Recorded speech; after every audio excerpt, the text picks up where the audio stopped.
This is an amphibious assault by the United States Marines against an enemy beach. In their long and colorful history, the Marines have never failed to take their objective. Because of their long training and ability in amphibious warfare, the Marines have been assigned this duty by the Congress as their major mission. The development of amphibious assault has been a field particularly suited to the Marines. Against tremendous odds, with the enemy ready and waiting, how have the Marines been able to succeed?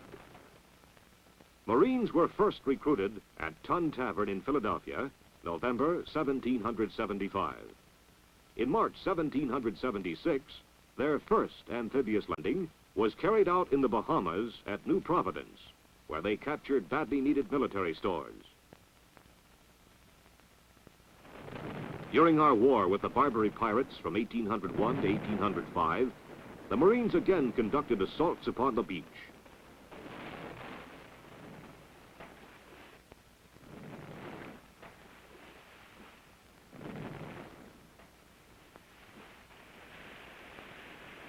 Their amphibious landing at Derna distracted the defenders of that walled city and permitted another force of Marines, under Lieutenant O'Bannon, to assault and gain the walls to capture the city. The Seminole Indian Wars found the Marines ashore in Florida swamps. In the war with Spain at the turn of the century, Marines smashed ashore in the Caribbean to seize Guantanamo, which has been held as a great naval base ever since. In 1902, the Marines began their annual amphibious exercises on Culebra Island. Following World War I, in which the Marines disembarked at ports in Europe, the progress of the amphibious attack concept was slow. However, in 1927, a directive of the Joint Board of the Army and Navy stated, Marines, because of their constant association with naval units, will be given special training in the conduct of landing operations. By 1929, the amphibious operation of the Marines was officially termed Expeditionary Force by the Navy and was established to seize and occupy overseas bases for fleet operations in time of war. In the joint Army-Navy exercises of 1931-32, the Marines tried out new landing equipment in their search for faster ways to reach the beach. The term Fleet Marine Force became the official designation in 1933, and in 1934, the tentative landing operations manual was accepted. World War II was to find it basically correct in its concept. Various types of landing equipment were experimented with, but by 1937, it was clear that makeshift equipment was not the answer. And exposure to enemy fire by coming ashore in open boats was a problem that required solving. Transport operations and amphibious landings were bringing the men and materiel in compact units to offshore positions. Annual exercises were being held to test the improved methods of operation. One of the prime problems in amphibious assault lay in getting the forces from ship to beach with the least amount of exposure to enemy fire. Open landing craft failed to provide the protection necessary. A partial solution existed in the invention of bow ramp landing craft of shallow draft that could drive up onto the beaches.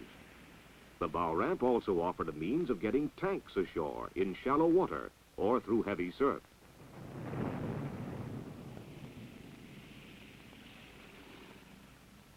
While experiments were being conducted on amphibious beach assault methods, the air arm of the Marine Corps was developing its flight ability.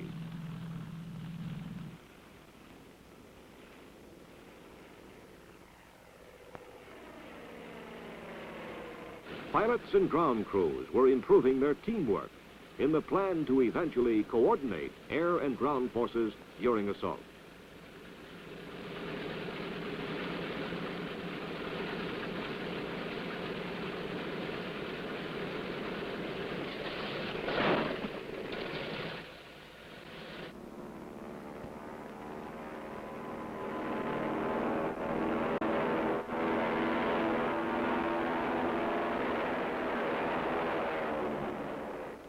Marine planes were experimenting with operations from Navy carriers by 1935 for low-altitude strafing and bombing runs on the beach.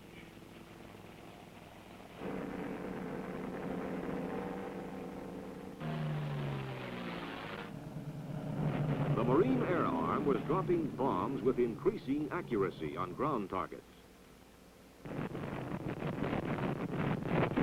The light planes came into use for observation of enemy positions and directing of gunfire.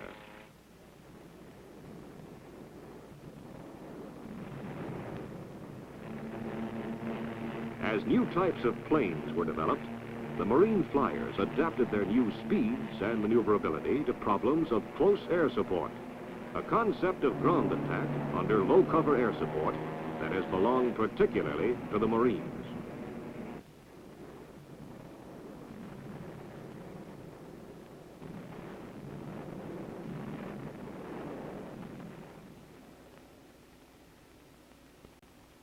One of the major problems of amphibious attack operations lay in unloading ammunition and supplies for the beach. Top priority materiel required last-minute loading so that it might be unloaded first at the beach. The problems of combat unit loading of ships were studied for a number of years, and by 1940, plans had been perfected to ensure the proper loading and unloading techniques to place ammunition, medical supplies, transportation, food, and other supplies ashore first. Resupply at the beachhead might prove to be the determining factor in holding the beach or extending our forces inland.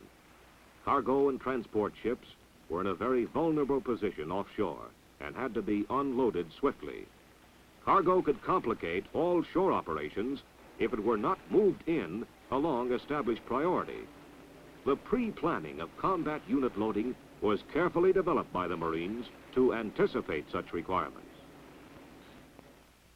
By the wartime year of 1942, the Marine Corps concept of amphibious operations had been firmly established as a joint planning operation with the other services. Amphibious attack required 6 component parts, all of them carefully integrated. First, a joint services planning conference with command relations and joint agreement. Second, naval gunfire support softens the beach area prior to the landing operation. Third, aerial support for ground troops and aerial bombing is provided, saturating the areas on and beyond the beach. Fourth, ship-to-shore movement of the Marines, the actual amphibious assault, takes place as a carefully coordinated attack.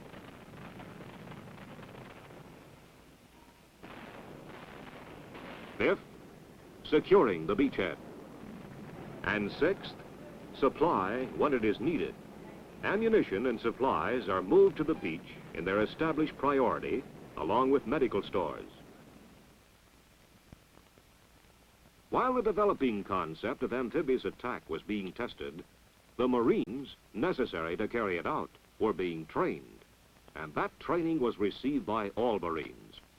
As soon as a man signs up with the Marines, he receives a type of training designed to make him an all-round fighting man.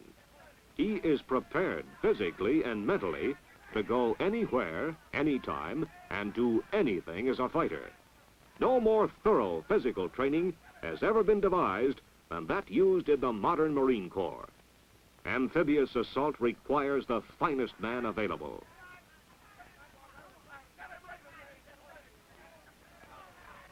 The Marines, more than any other service, use the team concept in their training operations.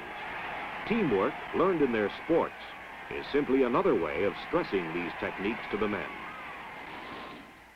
Every Marine is taught to be a leader, whether he is actually operating the guns or is a member of a fire team of 4 men.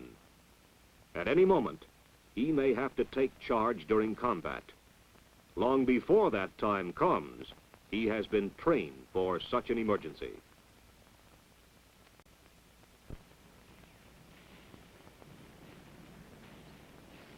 Combat team training provides versatility in operation. Whatever weapons they are using, The Marines have been taught to use them in a concentrated firepower pattern to gain greatest results.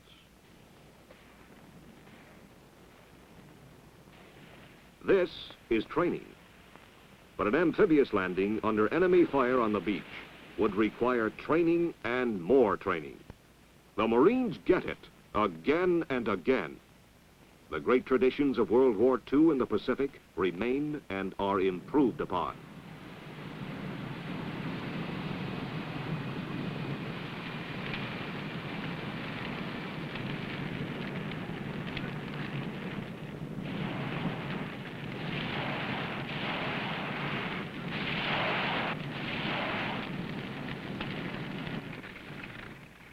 Training with new and improved equipment, the Marines establish their own communications posts with the advance forces when they hit the beach.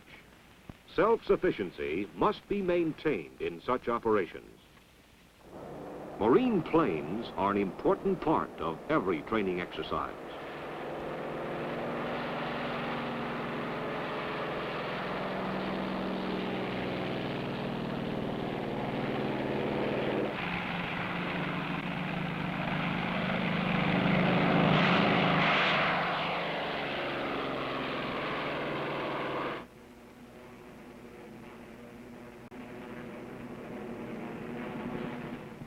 The Marines were the first to recognize the combat possibilities of helicopters in landing their troops and removing their wounded. Training in this new development of warfare has developed a cavalry of the air. The amphibious attack has always been the mission of the Marine Corps. Backed up by the Navy and the other services, they have planned that mission so successfully that no enemy during more than 175 years has ever been able to keep them from taking their objective.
The advent of the atomic bomb signaled the beginning of a new era in warfare, an era which might make amphibious attacks on target beach areas too dangerous to be attempted. The Marines have always been versatile, and again, they have found a means of solving new problems, even of such magnitude as this. The sea approaches to any beach can be defended in many ways. In addition, higher land lying inland can be used for commanding fire positions to make the beaches untenable even after they are taken. From such situations has come a new concept of amphibious attack, vertical envelopment. As landing craft approach the enemy beach, planes clear a commanding hilltop of enemy troops, and helicopters from a carrier offshore transport Marines to occupy the cleared area on the hill. Airlifting troops and materiel for carriers offshore to areas beyond the beaches provides almost fantastic mobility and striking power onto even the most difficult terrain.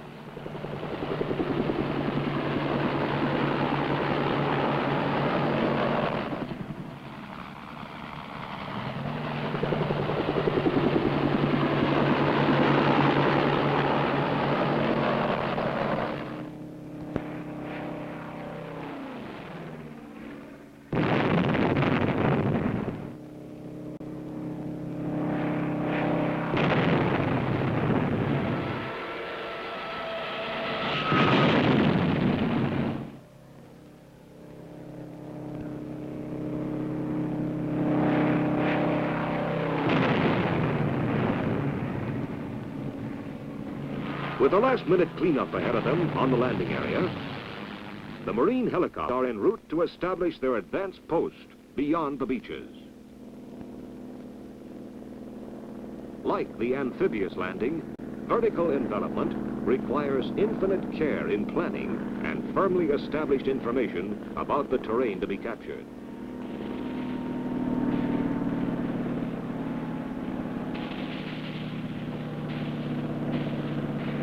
Once they have landed, the advance party can hold it until more troops arrive by air.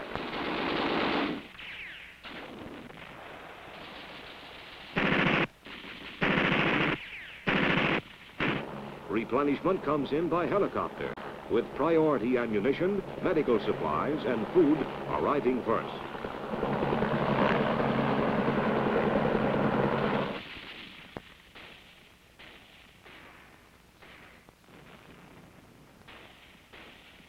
The wounded are airlifted with dispatch to a Navy hospital ship offshore, saving countless hours. During its 175 years of amphibious warfare, the Marine Corps has steadily altered and improved its attack and landing techniques. The beach assault of World War II and the new vertical envelopment were designed to seize and occupy overseas bases for fleet operations. That is the amphibious mission of the Marines, the Amphibious Marine.